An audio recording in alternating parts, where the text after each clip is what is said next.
Right now, not in the future, the world is watching a war unfold that just a few weeks ago felt impossible. In early 2026, Israel and the United States launched major strikes on Iran, killing Iran's supreme leader and crippling key military targets. Tehran didn't back down. Instead, missiles and drones rained back on Israel, U.S. bases, and the region. Proxy fronts flared, Hezbollah firing rockets from Lebanon, others hitting from Iraq and Yemen. This video dives into 10 countries now standing with Israel against Iran, why they made that choice, what it means, and how this war is reshaping alliances. Stick with me. The countdown gets intense. If you're here for facts and truth, like, subscribe, and comment with your thoughts. Number 10. Czech Republic. A small nation with a big voice in Europe has shown one of the most consistent pro-Israel stances in the EU. Even before this war, Prague defended Israel's right to security whenever the EU faced divisions over Middle East policy. Now, the stakes are even higher. When this conflict skyrocketed after the joint Israeli-U.S. strikes that killed Iran's supreme leader and ignited retaliatory missile barrages, the Czech government didn't hesitate. Prague reaffirmed full support for Israel's right to defend itself, publicly condemning attacks from Iranian proxies like Hezbollah and others firing rockets at Israeli civilians. Europeans don't always see eye to eye on Middle East policy, but right now, the Czech Republic is unambiguously in Israel's corner. Why? Two key reasons: moral judgment and hard security. Czech leaders see Iran's nuclear and missile programs, long central to European sanctions, as a direct threat to regional and global stability. And the recent use of drones and missiles by Iranian proxies in Europe's backyard makes it feel personal. So while Czech troops aren't on the ground, Prague's political and diplomatic support is loud, clear, and unwavering. Number 9. Greece. Greece used to be on the sidelines when it came to Middle East alliances. Not anymore. Over the last decade, Athens and Tel Aviv built a deeply strategic relationship. Military training, naval exercises, intelligence sharing, plus massive cooperation on Eastern Mediterranean energy projects. When this conflict exploded, and Iran's allies like Hezbollah opened fire from Lebanon, Greece didn't hesitate to back Israel's defensive operations. A few months ago, Greek warships joined patrols in the Mediterranean to secure shipping lanes after attacks on commercial vessels attributed to Iran-linked forces. Greek leaders have spoken publicly about respecting Israel's right to defend its people from missile and drone barrages. Why does Greece care so much? For one, regional stability directly affects Greek security and its energy lifelines. Greece imports a lot of liquefied gas, and Iranian expansionism threatens the Eastern Mediterranean balance. Secondly, Greece sees Iran's proxy escalation as a domino that could destabilize the whole region, including Greek ports and tourists. And here's the political punch. Greek leaders have openly criticized Tehran's recent actions, calling them dangerous provocations that violate international norms. Language few EU capitals have used this sharply. So when rockets rain from Hezbollah and Iran blames Israel, Greece stands firmly with Israel, not just in rhetoric, but in strategic commitment. And the next one on our countdown walks one of the world's tightest geopolitical tightropes. Number 8. India. India's position in a global war between Israel and Iran feels like staring at a tightrope in a hurricane. New Delhi has decades-old ties with both Tehran and Tel Aviv, but this war is forcing a dramatic recalibration. For years, India bought oil from Iran and worked with Tehran on infrastructure in Afghanistan. At the same time, it built one of its closest defense relationships with Israel: drones, missile defense tech, intelligence collaboration, and joint military exercises. It's a partnership worth billions of dollars in equipment and know-how. When the conflict escalated with U.S. and Israeli strikes on Iran, India didn't rush to condemn Israel. Neither did it endorse Tehran's retaliation. Instead, India's leaders walked a careful diplomatic line, calling for de-escalation and protection of civilians while quietly affirming Israel's right to defend itself. At the same time, India has sharply criticized Iran's transfer of drones to Russia, a reality Ukraine, the US, and EU have repeatedly documented. Those drones have killed Ukrainian civilians, and that matters to Indian policymakers. So India's stance in 2026 is clear. No celebration of war, no endorsement of Iranian escalation, and a deep strategic empathy with Israel's security needs. That's a dramatic shift from even a few years ago. This balancing act is not indecision, it's strategic survival. And the next country, its reason for backing Israel is raw, current, and painfully personal. Number 7, Ukraine. Let's be honest. Ukraine isn't just watching this war from the sidelines. It has skin in the game. Since Russia's invasion in 2022, Iran supplied Russia with thousands of drones, weapons that have devastated Ukrainian cities and infrastructure. You don't have to guess about this. Ukrainian leaders publicly denounced Tehran for directly fueling Russia's war machine. So when Israel and the United States struck Iran's leadership and strategic infrastructure earlier this year, igniting full-blown conflict, Ukraine didn't sit silent. Kyiv immediately expressed political support for Israel's right to defend its people and condemned retaliatory strikes aimed at civilians. This is more than diplomatic alignment. It's shared experience with Iranian military support being used against civilians. Ukraine sees Iran's weapons in action every day, and that shared pain creates a powerful bond. And there's a strategic calculation too. Ukraine relies on Western alliances for survival. Israel's closest global ally is the United States, the same country supporting Kyiv's defense. Standing with Israel is aligned with Ukraine's broader defense strategy. This is fierce, emotional, and real, not abstract geopolitics. Ukraine may be fighting its own war, but today it stands with Israel. Number 6, Canada. Canada has never been quiet about where it stands when global conflict explodes, and this time is no different. Ottawa has made clear statements supporting Israel's right to defend itself after the Iranian strikes and ongoing missile and drone attacks from Tehran and its proxy forces. Canadian leaders have used unusually strong language, condemning Iranian aggression and affirming support for civilian safety on both sides. But this isn't just words. Canada has significantly expanded sanctions on Iran over the past few years, including sanctions on senior Iranian officials and entities tied to human rights abuses and weapons transfers. After Ottawa designated parts of Iran's military apparatus as terrorist entities, Canada's position became one of the firmest in the G7.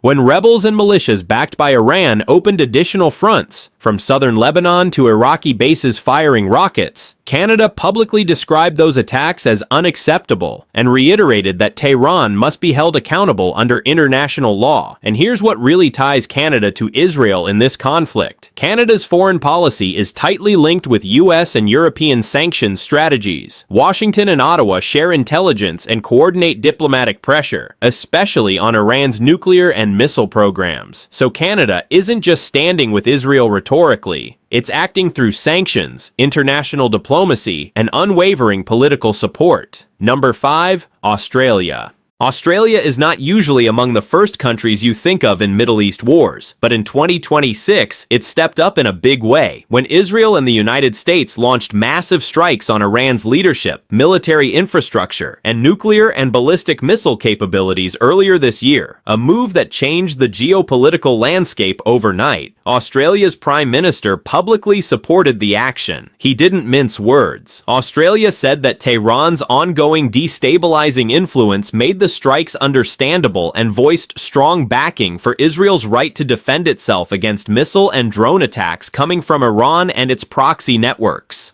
This was a bold stance. Despite being geographically distant, Australia made it clear its government views Iran as a principal source of regional instability, especially given Tehran's support for militant groups that have repeatedly targeted civilian infrastructure across the region. Australia also emphasized human rights concerns inside Iran itself, referencing decades of crackdowns on dissent, a rare angle in geopolitics that humanizes its foreign policy. And even as Australia called for de-escalation once the conflict began, it kept firm that Israel was acting out of forced necessity, not aggression, because Iran's repeated missile and drone offensives had already put civilians and strategic partners at risk. Australia's backing isn't loud like Washington's, but it's peace-minded, balanced, and very real. Number 4, United Kingdom. The United Kingdom has a long history of geopolitical involvement, and in the 2026 Iran-Israel conflict, London's position has been intensely active. When Israeli and U.S. forces hit deep into Iranian territory, eliminating top military leaders and striking at nuclear and missile infrastructure, the UK government publicly authorized American forces to use British bases in Cyprus for logistics and regional operations. That's not a small detail. It's direct strategic support. But the UK's stance isn't blindly pro-war. British leaders have repeatedly said they oppose indiscriminate violence and have called for restraint from both sides, especially to protect civilians. Yet Britain has also stated that it condemns Iranian strikes on regional allies and Western interests, including attacks on military assets in Cyprus and the Gulf. London's support for Israel is rooted in history and alliance. The UK and Israel share deep diplomatic ties, defense cooperation, and intelligence partnerships that go back decades. And at a moment where Tehran's response included waves of missile and drone barrages against US and allied positions, Britain publicly affirmed Israel's right to self-defense under international law. That doesn't mean Britain is happy war is happening. Far from it. But its commitment is clear. Israel's security matters, and Iranian escalation threatens not just the Middle East, but Europe's strategic stability too. Number 3. France. France's position in this conflict is intense, nuanced, and absolutely critical. When Israel and the United States carried out massive strikes on Iran's military and leadership, including eliminating top commanders and significantly degrading Tehran's missile capabilities, Paris didn't just sit by. French leaders publicly condemned Iran's retaliatory missile and drone attacks that endangered civilians and European nationals across the region. At the same time, France called for restraint and diplomacy, trying to walk a tightrope between backing Israel's right to defend itself and preventing the conflict from spiraling further. But make no mistake, Paris has firmly criticized Iran's escalating violence, framing it as irresponsible and dangerous, especially after attacks hit areas hosting European citizens and allies. France and Israel share deep defense and intelligence ties, and Paris has historically opposed Iran's nuclear ambitions, a stance that became even sharper after Tehran's forces engaged Western targets following the Israeli strikes. French leaders have also hinted at willingness to participate in defensive operations should the conflict spill over into neighboring states, showing that support isn't just rhetorical. So France stands with Israel, not only because of shared democratic values and strategic interests, but because Iranian escalation now directly threatens regional security, French interests, and European citizens abroad. In this conflict's firestorm, Paris hasn't blinked. Number 2. Germany. Germany isn't shouting the loudest, but its support for Israel in this war is deep, serious, and rooted in history. When Israel and the United States launched their coordinated offensive against Iran's military infrastructure and leadership, an operation that triggered widespread missile and drone retaliation from Tehran, Germany responded with a strong strategic message: Israel has the right to defend itself. German leaders made it clear that Iran's expansion of missiles and nuclear technology was a long-standing threat to regional stability, one Berlin had been watching for years. So even as Germany called for diplomatic solutions and de-escalation, it didn't condemn Israel's defensive posture. Instead, Germany emphasized that Iran must never acquire nuclear weapons and that Tehran's aggressive retaliation, especially when directed at Western interests and allied forces, is deeply destabilizing. Germany and Israel also share a unique historical bond. Decades of cooperation in security, intelligence, and technology have created a relationship where Berlin views Israel's safety as a core part of its own foreign policy goals. That means when war breaks out, as it has in 2026, Germany's tacit and diplomatic support matters. So while Berlin continues pushing for diplomacy and civilian protection, its stance is firm: support Israel's security against Iranian escalation, and prevent Tehran from becoming a greater threat to regional peace. Number 1. United States. This one isn't even close. The United States has literally been at war with Iran alongside Israel in 2026. In late February, U.S. and Israeli forces launched a massive coordinated military campaign across Iran, targeting ballistic missile systems, nuclear sites, and senior commanders, including the Iranian supreme leader. This wasn't a distant alliance, it was joint combat operations. That's huge. It's not support in a diplomatic sense, it's integration. U.S. troops, intelligence, and assets have been actively involved in strikes, defense systems, and operational planning. President Trump publicly stated this could take weeks, stressing the need to neutralize Iran's ability to hit Israel and U.S. bases with missiles and drones. Iran didn't back down either. Tehran launched waves of ballistic missiles and drones at Israel and U.S. positions throughout the Gulf, causing casualties and forcing U.S. air defenses to respond. This isn't hypothetical. It's active combat. And the United States isn't just standing with Israel, it's standing in the battle alongside it. From shared intelligence and air support to battlefield coordination and strategic planning, the U.S.-Israel alliance is now one of the central forces shaping this war. Number one isn't a surprise, but the sheer intensity and reality of this partnership in 2026 is historic. That's the countdown. 10 countries standing with Israel in the 2026 war against Iran, rooted in real confirmed events. Which one surprised you most? Comment below. Hit like if you learned something new and subscribe for more updates on this evolving global conflict. Stay informed and stay alert.